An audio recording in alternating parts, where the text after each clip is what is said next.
Hey guys, welcome back to my channel. Thanks for joining. Be sure to like and subscribe. As you can tell, we're doing cabinet paint review.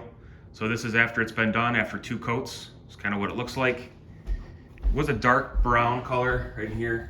This build out here we're going to be working on. Previous owners did kind of a crappy job, but that's our next project. So it's kind of a dark brown before, kind of with the cherry tones in it.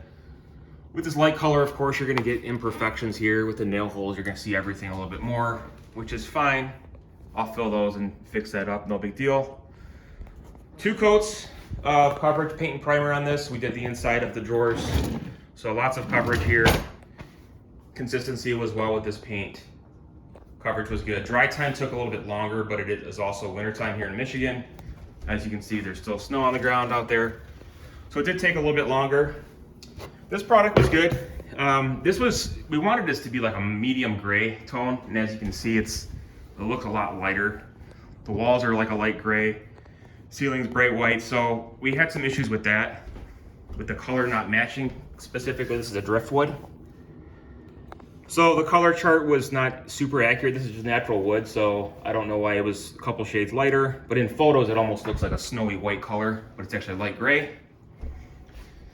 All in all, it looks pretty good. A little bit lighter than what we wanted, but we were pretty happy with the overall product. It does chip a little bit, but it was easy to use. Customer service was really, really good on this too, because I don't know if it was a bad batch with this or whatever the case was, but they actually worked with us and gave us a nice discount on this, which was great. So good reviews on it, but the color chart was a little bit off, so just keep that in mind when you're looking. All in all, thought it did a pretty good job. So stay tuned for more. Hope you guys like it. Hope this was helpful. Be sure to consider for your next product to use for your kitchen. Thanks guys.